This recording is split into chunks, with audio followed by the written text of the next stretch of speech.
पिछले एपिसोड में हमने देखा था कि जुनमुजी अपने आप अलग से ही मार्शल आर्ट वर्ल्ड के अंदर आ गया होता है, जिस बारे में उसे भी नहीं पता था कि आखिर वो यहाँ पर आया कैसे। और वहाँ आने के बाद वो किसी कमजोर इंसान की बॉडी में पहुंच गया होता है, लेकिन तब उसे अपनी बॉडी के ऊपर एक बर्थ मार्क दिखाई देता है, जिस वजह से वहाँ पर वही मिस्टीरियस पैलेस आ जाता है, जिस पैलेस की वजह से वो इस मार्शल आर्ट वर्ल्ड के अंदर आया था। और वो सारी पावर जुनमुजी के अंदर ही डालना शुरू कर देता है, जिसके बाद यहाँ से ये एपिसोड शुरू होता है। तो इस एपिसोड की शुरुआत में जो मिस्टीरियस टावर होता है वो जुनमुजी को सारी चीजें बताना शुरू कर देता है कि इस वर्ल्ड के अंदर सारी चीजें मार्शल आर्ट पे डिपेंड करती है, और मार्शल आर्ट की जितनी भी पावर है वो या फिर हेवनली होगी या फिर अर्थ वाली होगी। और ये सारी की सारी पावर यिन और यांग एनर्जी से मिलकर बनती है। अगर कोई इंसान भी क्यों ना हो, वो भी यिन और यांग एनर्जी से ही मिलकर बना होता है। इसी तरह से इस वर्ल्ड के अंदर तुम्हें जितनी भी पावर दिखाई देगी वो सारी की सारी पावर यिन और यांग एनर्जी से ही मिलकर बनी होगी। इसलिए मैं तुम्हारे अंदर यिन और यांग एनर्जी को डाल रहा हूँ, ताकि तुम अपने कल्टीवेशन लेवल की इस दुनिया के अंदर शुरुआत कर सको। जिसके बाद जो मिस्टीरियस पैलेस होता है वो अपनी सारी की सारी पावर को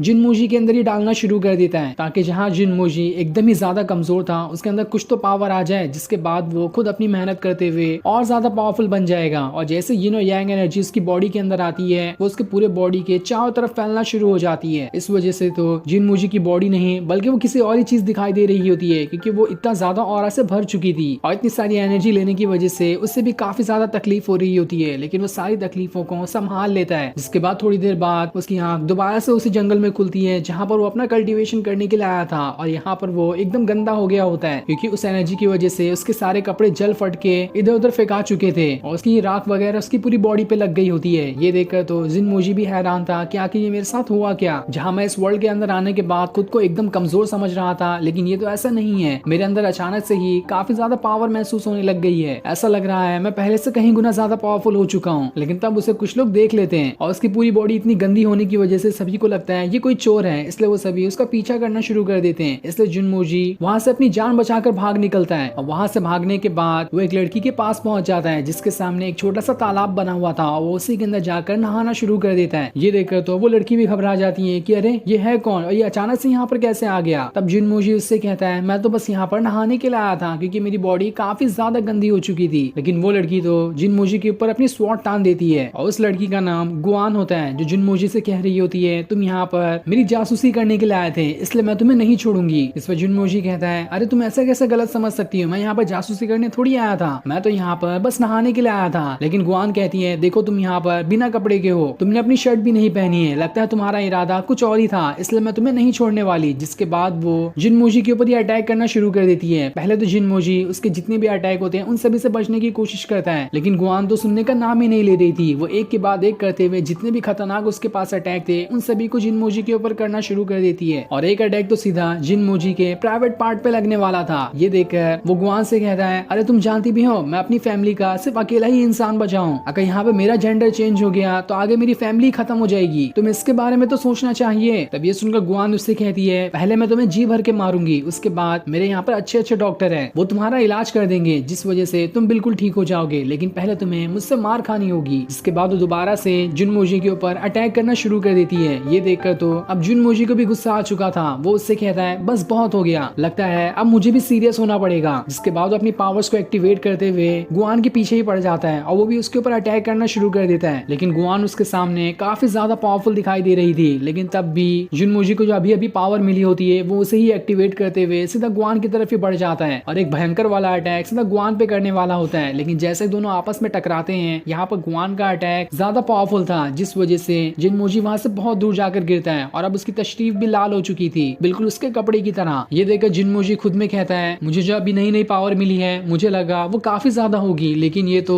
इस लड़की से भी कम थी, इसने तो मुझे आसानी के साथ हरा दिया, लगता है मुझे अब और ज्यादा पावरफुल बनना पड़ेगा। जिसके बाद वो आगे बढ़ते हुए अपने घर के पास आ जाता है। तब वहाँ पर उसके थर्ड अंकल आते हैं, जो सीधा ही एक क्रॉसबो जुनमुजी की तरफ ही चला देते हैं। ये देखकर जुनमुजी खुद में कहता है अरे ये मेरे साथ क्या हो रहा है, मुझे तो ये तक समझ में आ रहा है कि इस क्रॉसबो के अंदर जो तीर निकला है इसकी स्पीड 146 की है, और अगर ये सीधा मुझे लगा तो मैं यहीं पे खत्म हो जाऊंगा, मेरे को इधर उधर होने का भी टाइम नहीं मिलेगा। लेकिन तभी वो तीर सीधा जाकर जुनमुजी के पीछे जो एक आदमी खड़ा होता है उसे लग जाता है, क्योंकि वो यहाँ पर जुनमुजी को ही मारने के लिए आया था। ये देखकर उसकी जान में जान आती है कि मैं यहाँ पर बच गया। उसे तो लग रहा था कि उसके थर्ड अंकल उसे ही मारना चाहते हैं। इसके बाद थर्ड अंकल जुनमुजी से कहते हैं आखिर तुम्हें समझ कैसे नहीं आया कि तुम्हारे पीछे कोई खड़ा है जो तुम्हें मारना चाहता है। मुझे तो लगता है कि तुम्हारी कल्टीवेशन पावर अभी कुछ भी नहीं हुई है, और ये जो तुम्हें मारने के लिए आया था ये अभी 9th लेवल पर था, जिस वजह से इनके पास इतनी पावर होती है कि वो खुद के प्रेजेंस को हवा में ही गायब कर सकते हैं, जिस वजह से अगर वो किसी के पीछे भी आकर खड़े हो जाएं तो किसी को नहीं पता चलेगा कि उनके आसपास भी कोई खड़ा है। लेकिन अगर तुम्हारी कल्टीवेशन पावर उससे ज्यादा होती तो तुम आसानी से समझ जाते कि वो इंसान तुम्हारे पीछे खड़ा है, लेकिन तुम्हारे पास तो कल्टीवेशन पावर कुछ है ही नहीं। जिसके बाद वो इस कॉन्टिनेंट के जितने भी कल्टीवेशन पावर होते हैं उन सभी के बारे में जिनमोजी को बताना शुरू करते हैं कि सबसे पहले क्यूआई लेवल के 9th ग्रेड आते हैं, उन्हें पार करने के बाद जिनजुआन स्टेज आता है, उसके बाद जिनजुआन, यूजुआन, तीजुआन और लास्ट में आता है सुप्रीम गॉड, जिसे भी 16 अलग अलग कैटेगरी के अंदर डिवाइड किया गया है। अगर तुम सुप्रीम गॉड बन जाओ तो तुम्हारे जितना पावरफुल इंसान इस पूरे के पूरे वर्ल्ड में कोई भी नहीं होगा। और तुम यहाँ के बारे में नहीं जानते क्या, जिस भी फैमिली के अंदर कोई भी बहुत ज्यादा पावरफुल कल्टीवेटर होता है उस फैमिली की इज्जत अपने आप ही बढ़ जाती है। तुम्हारे पेरेंट्स ने तो तुम्हारे ऊपर काफी उम्मीदें लगा के रखी थी कि तुम इस फैमिली के नाम को काफी ऊंचाइयों तक ले जाओगे, लेकिन तुमने तो कल्टीवेशन पे कभी ध्यान ही नहीं दिया। तो अब तुम्हारे पास दो रास्ते बचे हैं। पहला रास्ता तो ये है कि जैसे तुम हमेशा से थे वैसे ही रहो बिना किसी कल्टीवेशन के, बस तुम्हारे मुंह में खाना जाएगा और तुम जिंदा रहोगे। या फिर तुम दूसरा रास्ता भी चुन सकते हो कल्टीवेशन का। अगर तुमने खुद को पावरफुल बना लिया तो तुम पूरी दुनिया में फेमस हो जाओगे, तुम्हारे पास पैसा भी आएगा, इज्जत भी आएगी और शोहरत भी आएगी। तो अब ये तुम्हारे ऊपर डिपेंड करता है कि तुम कौन सा रास्ता चुनना चाहते हो। और इतना कहने के बाद वो वहां से जाने लगते हैं। तब ये सुनकर जिनमुजी अपने थर्ड अंकल से कहता है, मैं कल्टीवेशन का रास्ता चुनना चाहता हूँ, मैं भी खुद को पावरफुल बनाना चाहता हूँ ताकि मैं हर वो चीज हासिल कर सकूं जिसके बारे में मैंने सपना देखा है। तो क्या आप मुझे पावरफुल बनना सिखाएंगे? जिस पर उसके थर्ड अंकल कहते हैं, सिखाने को तो मैं सिखा दूं, लेकिन तुम देख रहे हो ना बैटल के अंदर मेरे पैर खराब हो गए थे, इसलिए मैं तो ठीक तरह से चल भी नहीं पाता। अगर मैं चलने लायक होता तो तुम्हें सिखा भी देता। ये सुनकर जिनमुजी अपने अंकल से कहता है, तो ठीक है, मेरे पास एक बहुत अच्छा प्लान है, मैं उसका इस्तेमाल करते हुए आपके पैर को ठीक करने की कोशिश करूंगा, जिसके बाद आप मुझे कल्टीवेशन करना सिखा देना। ये सुनकर तो उसके अंकल भी मान जाते हैं। अब अगले दिन जिनमुजी अपने अंकल को एक जगह पर बिठा देता है और वहाँ पर वो उनका इलाज कर रहा होता है ताकि उन्हें वापस से चलने के लायक बना सके। और इलाज के लिए वो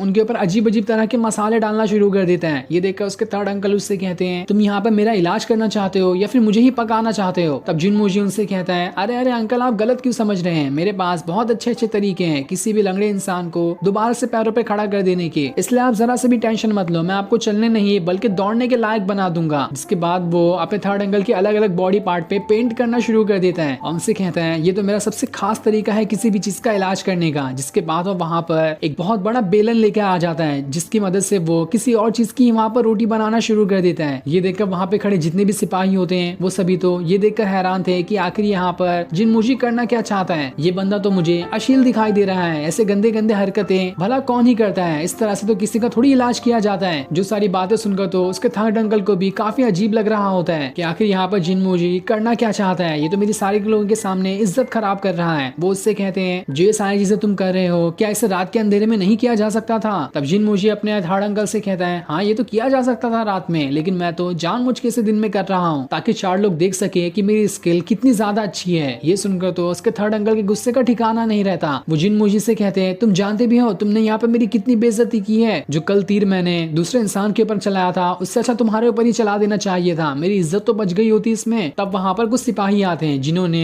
एक बड़ी सी गोनी के अंदर किसी इंसान को बंद करके रखा था। वो जिनमुजी से कहते हैं, ये इंसान तो हमारे फैमिली के गेट के पास ही खड़े होकर ताका झाकी कर रहा था, मुझे इस इंसान पे कुछ शक हुआ इसलिए मैं उसे उठाकर यहाँ पर लेकर आया हूँ। तब जिनमुजी जैसे इस गोनी को खोलता है उसके अंदर से एक छोटा और मोटा आदमी निकल कर बाहर आता है जो कि जिनमुजी का ही अच्छा दोस्त है। ये सुनकर कियर जो होती है जिनमुजी से कहती है, अरे ये तो गोंगजी है, आप दोनों का रिश्ता काफी अच्छा था, लोग आपके रिश्ते के चर्चे करते थे। ये सुनकर तो जिनमुजी भी हैरान था कि अरे ये मेरा कौन सा रिश्तेदार है जो इतना घटिया तरीके से मुझसे चिपक रहा है। जिसके बाद गोंगजी जिनमुजी को वहाँ पर अपने कंधे पे बिठाते हुए वहाँ से लेकर ही भाग जाता है और उसे रोते हुए कह रहा होता है, जिनमुजी मुझे तुम्हारी मदद चाहिए इसलिए मैं तुम्हारे पास आया हूँ। जिसके बाद गोंगजी जिनमुजी को बाजार में लाकर कहता है, मुझे तुम्हारी मदद चाहिए, अगर तुमने मेरी मदद नहीं की तो लगता नहीं कि मैं जिंदा बच पाऊंगा। मैं कुछ बदमाश लोगों के साथ जुआ खेलने के लिए गया था और वहाँ पर मैं अपना सब कुछ हार चुका हूँ। मैंने अपनी फैमिली की सबसे कीमती स्वॉर्ड भी उस पर दांव पे लगा दी थी जो कि 18 लाख सोने के सिक्कों की थी और वो मेरे ग्रैंडपा की सबसे खास स्वॉर्ड थी। अगर उन्हें पता चला कि मैं जुए के अंदर इससे हार चुका हूँ तो वो तो मेरी वहाँ पर जान ही ले लेंगे, इसीलिए मैं तुम्हारे पास आया हूँ क्योंकि मुझे पूरी उम्मीद है कि तुम मेरी मदद जरूर करोगे। और वो स्वॉर्ड तो कुछ भी नहीं, मैंने तो उस चीज में अपनी होने वाली वाइफ को भी दांव पर लगा दिया। मैं तो ये चाह रहा था कि मैं खुद को वहाँ पर दांव पे लगा दूं, लेकिन उन लोगों ने मुझे बेवकूफ बना दिया और बेवकूफ बनाते हुए मेरी वाइफ को ही, जो कि अभी तक मेरी वाइफ बनी भी नहीं थी, उसे दांव पर लगा दिया और मैं उससे भी वहाँ पर हार चुका हूँ। और तुम नहीं जानते कि मेरी होने वाली वाइफ कौन है। उसके फादर जो है जस्टिस डिपार्टमेंट के मिनिस्टर हैं। अगर उन्हें पता चला तो मुझे जिंदगी भर के लिए जेल के अंदर बंद कर देंगे। मेरी आखिरी उम्मीद तुम ही हो, इसलिए मैं तुम्हारे पास आया हूँ ताकि उनसे बदला लेकर जो भी चीज मैंने हारी है तो तुम उसे